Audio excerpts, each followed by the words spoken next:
गुरुर्ब्रह्मा गुरुर्विष्णू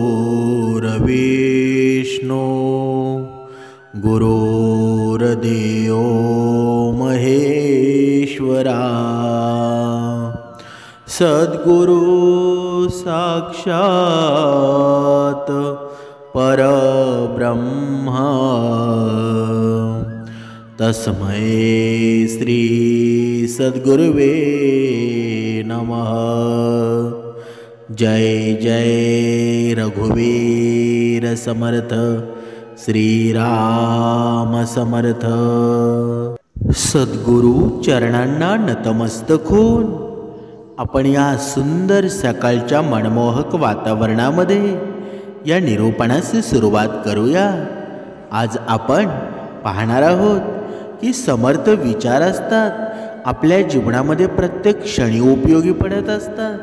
आपण प्रत्येक निरूपणामध्ये आपण श्रवणामध्ये पाहिलं असेल की ज्याने हे समर्थ विचार अंगीकारले ना त्याचं भलंच झालेलं आहे। आमच्या जीवनामध्ये हे समर्थ विचार जेव्हा निर्माण झाले ना त्यावेळी आमच्या जीवनाचं भलंच झालं ना। ज्यावेळी आम्ही ह्या विचारांमध्ये नव्हतो तर आम्ही अंधश्रद्धेमध्ये बुडालेलो होतो, पण आताची आपण परिस्थिती पाहिली ना की आपल्याला दर हप्त्याला श्रवण करायला मिळतं आणि या सोशल मीडियाच्या माध्यमाद्वारे आपल्याला रोजच समर्थ विचार श्रवण करतात। म्हणजे काय? म्हणजे आपल्याला समर्थांची इच्छा आहे की माझ्या भक्ताला रोज चांगले विचार ऐकायला मिळावे, श्रवण करायला मिळावे। पण भक्ताची इच्छा असेल तरच होईल ना। बघा, हे श्रवण आहे ना जास्तीत जास्त मनुष्यानं का करावं बरं? कारण या मनुष्याचा या मनावर कंट्रोल नाही आणि हे मन आहे ना ते कधीच मनुष्याच्या ताब्यामध्ये राहत नाही। कारण हे मन आहे ना ते माणसाच्या अधोगतीचं कारण बनत असतं। हे मन ठरवतं माणसाला दुःख द्यावं किंवा सुख द्यावं। पण जर या मनावरच आपला कंट्रोल असेल, जर हे मनच आपल्या ताब्यात असेल तर मग आपल्याला दुःख निर्माण होईल का? आणि हे समर्थ विचार आहेत ना, ही समर्थ भक्ती आहे, ती मनुष्याला सुख देण्याचा प्रयत्न करत असते।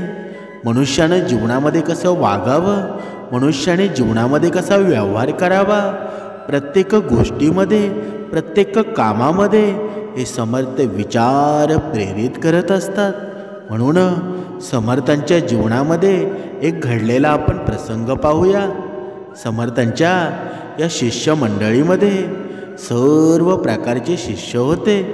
समर्थांचे एक वैशिष्ट्य होते, समोरचा मनुष्य ज्या पातळीवरचा असेल म्हणजे ज्या पद्धतीचा असेल ना त्या पातळीवर जाऊन त्याला ते समजावून सांगत असत।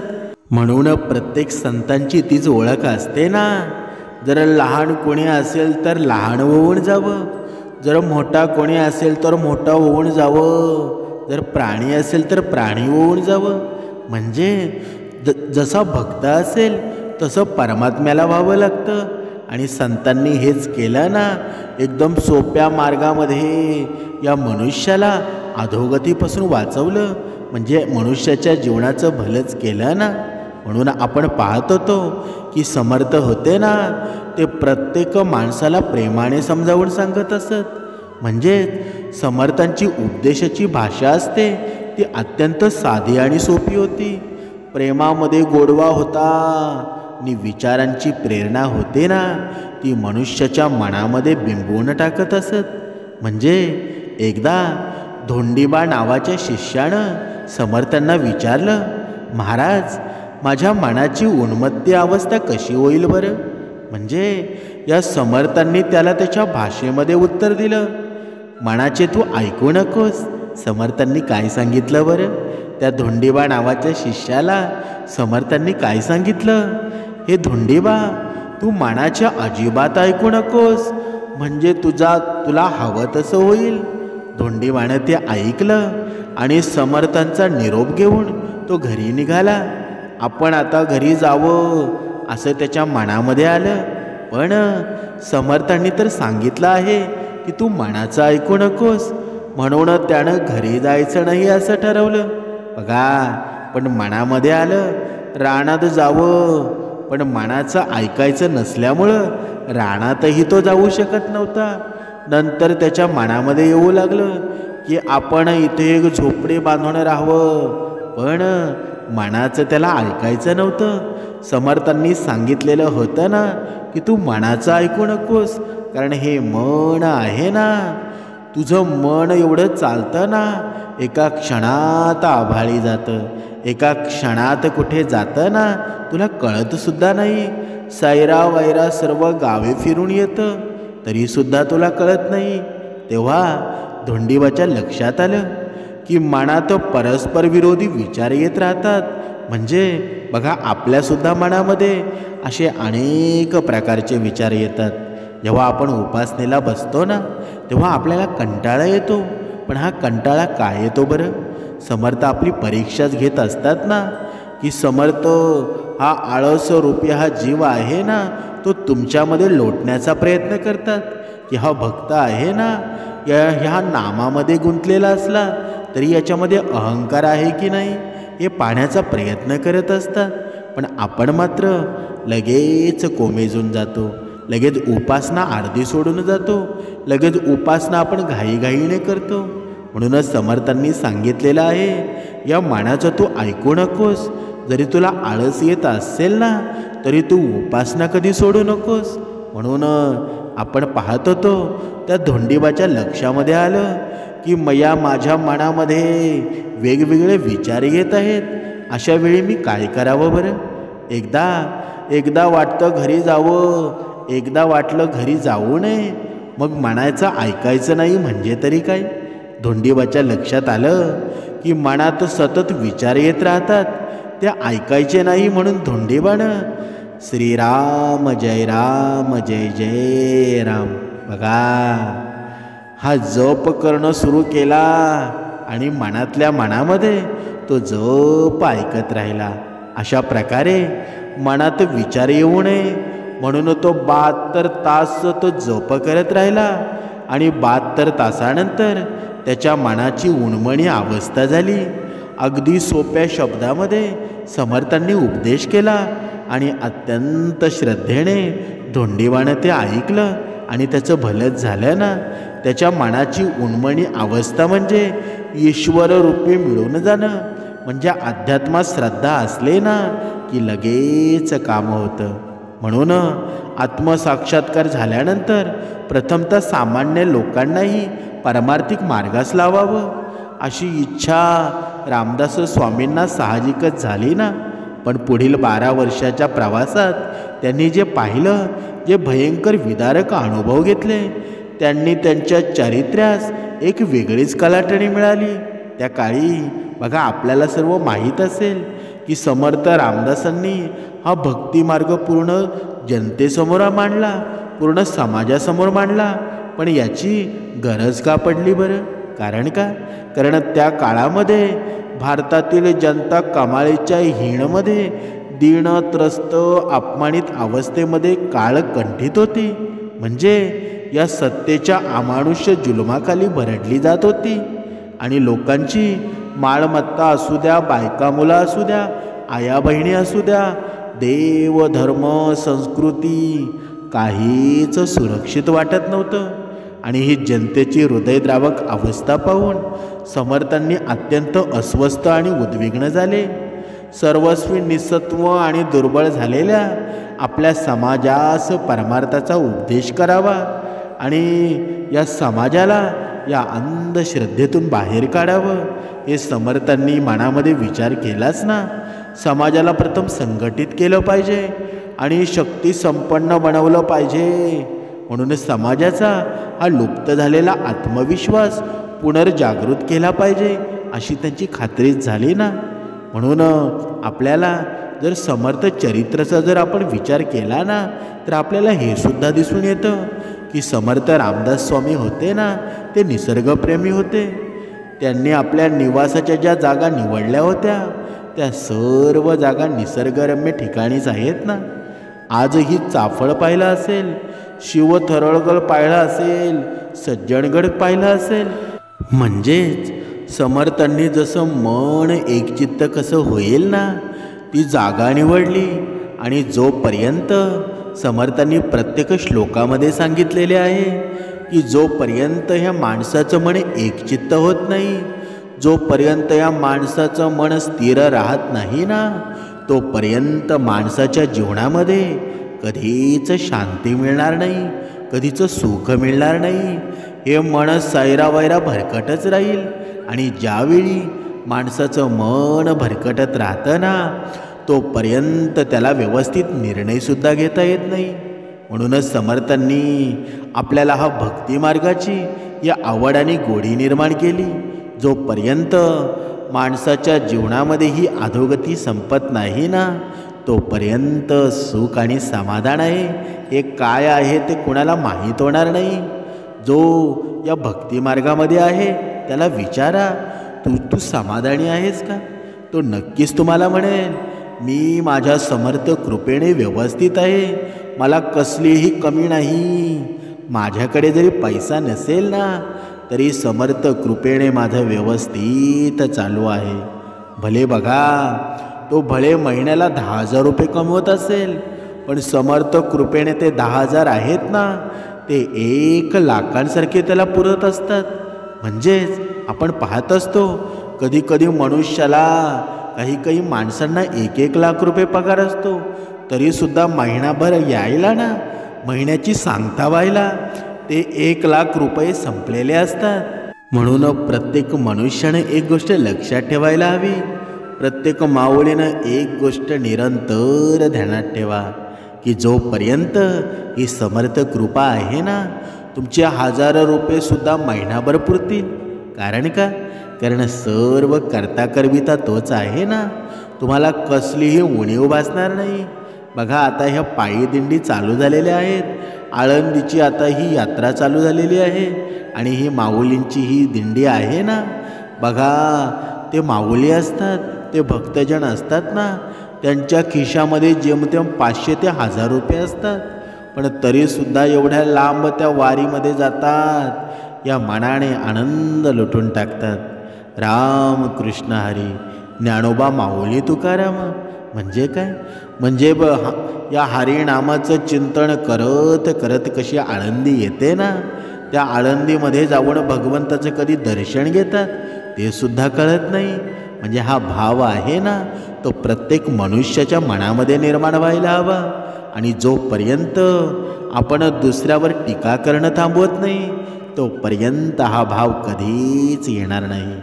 तुम्ही कितीही वाऱ्या करा, कितीही काहीही करा, पण जोपर्यंत हा मनामध्ये निर्मळ भाव थारा खात नाही, तोपर्यंत तुमच्या जीवनाची अधोगती कधीच थांबणार नाही. म्हणून आयुष्यामध्ये मनुष्यानं पायी दिंडी नक्कीच करावी. कारण का? कारण जेव्हा या पायी दिंडीला आपण जातो ना, तेव्हा माणसाचं मन असतं ना, या निरर्थक गोष्टीपासून वेगळं होऊन जातं. निरंतर भगवंताचं चिंतन मनामध्ये राहतं. नाहीतर या मनाला किती कामं असतात बरं.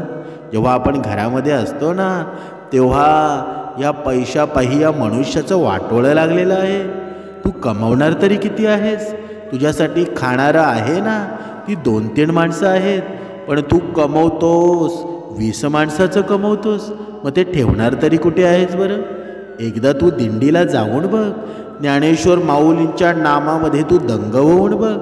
बघ तुझ्या जीवनामध्ये किती सामर्थ्य निर्माण होईल. आपण आता थोडं भगवंताचं भजन करूया.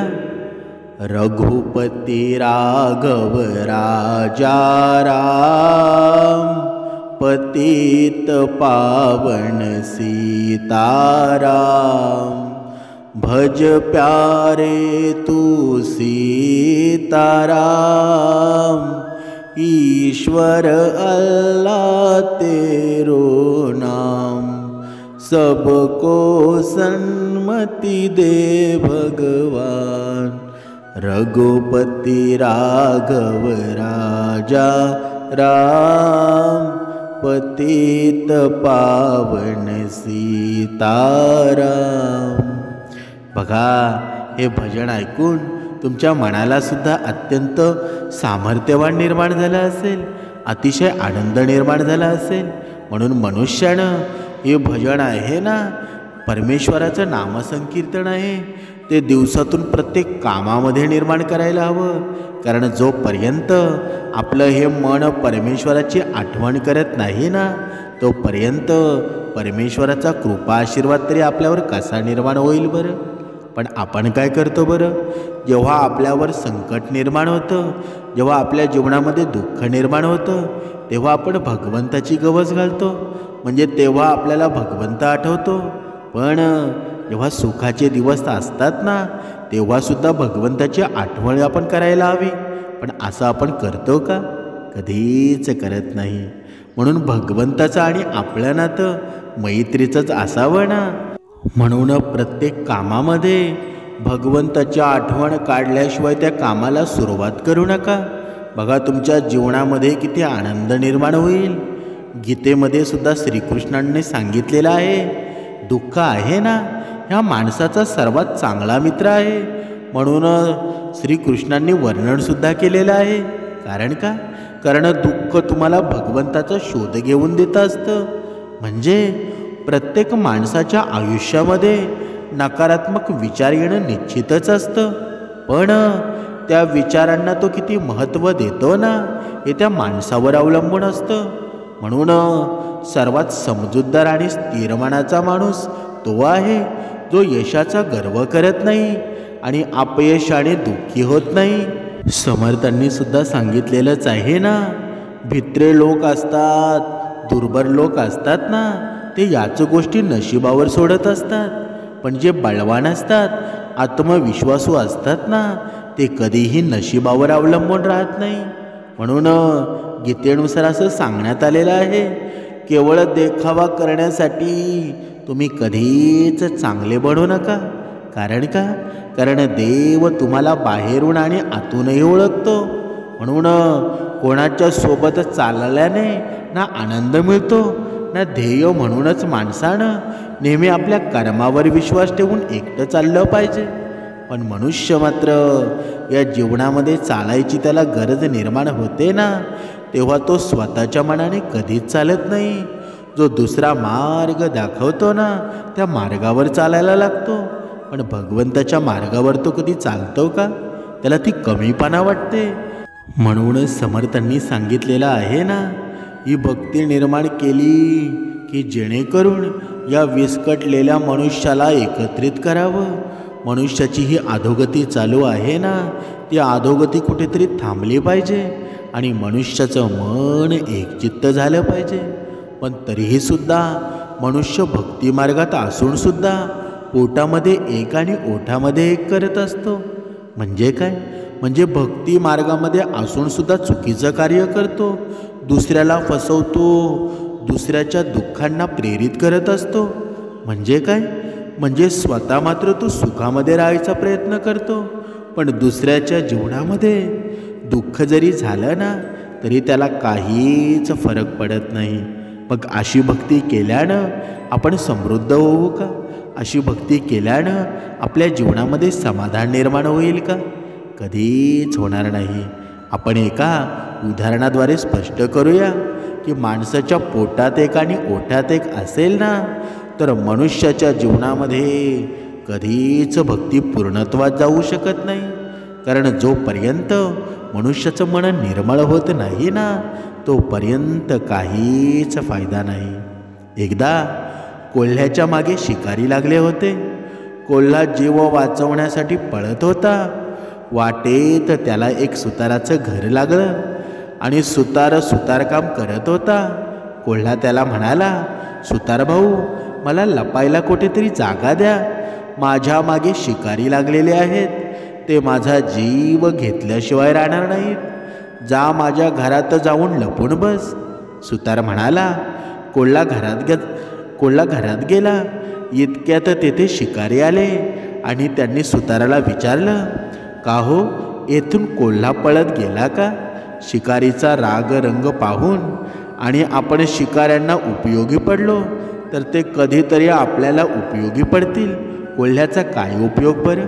असा विचार करून तो कोल्ह्याला ऐकायला जाईल म्हणून तोंडाने काही न बोलता त्यानं घराकडे बोट दाखवलं. भिकाऱ्याला वाटलं सुतार बाहेर आहे. ते तसेच पुढे निघून गेले. ते गेल्यानंतर कोल्हा बाहेर आला आणि तसाच जाऊ लागला. तेव्हा सुतार कोल्ह्याला म्हणाला, काय रे कोल्ह्या, मी तुझे प्राण वाचवलं, निदान माझे आभार तरी मानायचं ना. इतका कसा कृतज्ञ आहेस तू? कोल्हा म्हणाला, सुतार भाऊ, मी तुमचे आभार मानणारच होतो, पण तुमच्या बोलण्यात आणि कृतीत मेळ कुठे होता बरं. आणि कोल्हा निघून गेला. म्हणजे याचं तात्पर्य काय? काही लोक असतात ना, सज्जन असल्याचा आवा आणतात, पण वागतात मात्र बदमाशासारखे. म्हणूनच समर्थांनी सुद्धा या भक्ती मार्गामध्ये हेच सांगितलेलं आहे ना, जर सज्जन असल्याचा आवा आणत असाल आणि भक्ती मार्गामध्ये उपासनामध्ये जर तुम्ही आळस निर्माण करत असाल ना, तर तुम्ही भक्ती मार्गामध्ये 10-10 वर्ष 20-20 वर्ष राहून सुद्धा काही उपयोग आहे का? काहीच नाही. म्हणून समर्थांनी सांगितलेलं आहे ना, ही आरशाची काच असते ना, ती खूप कमजोर असते, पण खरे चेहरे दाखवायला ती कधी घाबरत नाही. बघा, तुम्ही पाहिला असेल, जो मनुष्य आरशासमोर जातो ना, तो जसा आहे ना तसाच दिसायला लागतो. कारण का? कारण मनुष्याचं सत्य कधी आरशासमोर लपत नाही. तसं भगवंताच्या भक्तीमध्ये सुद्धा आहे ना. जर तुमचं मन निर्मळ नसेल तर भगवंताची भक्ती तुमच्यामध्ये कधीच होणार नाही. कारण माणसाचं मन जेव्हा एकचित्त होतं ना, तेव्हा भगवंताची भक्तीसुद्धा घडली जाते आणि सर्व कार्यसुद्धा लागतात. म्हणजे काय? म्हणजे माणसाचं समाधान आहे कुठे बरं? एक प्रकारचं हे माणसाचं समाधान आहे ना, हे त्याचं वैभव आहे, अंतःकरणातील ही संपत्ती आहे. ज्याला ही संपत्ती सापडते ना, तोच खरा सुखी होतो ना. नाहीतर तो सुखी होईल का? कधीच होणार नाही. म्हणूनच समर्थांनी सांगितलेलं आहे ना, जीवनात या गोष्टी आत्मसात केल्या ना, तर बरेच काही साध्यसुद्धा होऊन जाईल. तुम्ही मेहनत केली तर तुम्हाला धन मिळेल, संयम ठेवला तर काम मिळेल, गोड बोलला तर ओळख मिळेल आणि आदर केला तर नावच मिळेल ना. म्हणून आयुष्यामध्ये किती जरी दुःख संकट जरी आली ना, तरी अजिबात घाबरू नका. कारण हे समर्थ विचार आहेत ना, तुम्हाला कधीच मागे पडू देणार नाही. ज्याच्या जीवनामध्ये समर्थ विचार निर्माण होतात ना, भगवंताचं नामस्मरण निर्माण होतं. तुम्हाला किती जरी संकट तुमच्यापुढे उभं राहिलं ना, तरी ते एकदम छोटंसं वाटू लागेल. कारण का? कारण ते सामर्थ्य त्या नामामध्ये असतं. ते दुःखाचं सावट त्या नामामध्ये बघा एकदम भस्म होऊन जातं. म्हणूनच समर्थांनी सांगितलंच आहे ना, हा भक्त नक्की असावा कसा? कारण खरा भक्त कोणा असतो बरं? आपण रामायणामध्ये सुद्धा पाहिलं असेल, हनुमंतरायांची ती भक्ती होते ना, अफाट शक्ती, अफाट भक्ती, अफाट प्रेम होतं. ही मर्यादा आहे ना, मर्यादा इतकी होती की चरणाशी पडून राहिले. अभिमान इतका होता ना की सोन्याची लंका जाळून खाक केली. म्हणजे काय? म्हणजे मनुष्याच्या जीवनामध्ये अभिमानसुद्धा असावा, पण तो अभिमान कसा असावा ना, तो मनुष्याने हनुमंतरायाकडून शिकावं. मर्यादा किती असावी ही मनुष्यानं हनुमंतरायाकडून शिकावं. पण मनुष्य मात्र या सर्व गोष्टींना जास्त महत्त्व देतो का? म्हणून वाचन करा. भक्ती मार्गामध्ये तुम्ही निरंतर श्रवणामध्ये राहा. जोपर्यंत तुमच्या जीवनामध्ये श्रवण आहे ना, तोपर्यंत तुम्हाला कोणतीही शक्ती, कोणतीही ऊर्जा असेल, कोणती किती भीतीदायक गोष्ट असेल ना, ती कधीच तुमच्या मनाला भेदू शकत नाही. तुमचा कधीच पराजय होणार नाही. ते काल हे सत्य होतं आणि आज ही सत्य आहे. मनुष्याचं भलंच होऊन जाईल. जय जय रघुवीर समर्थ.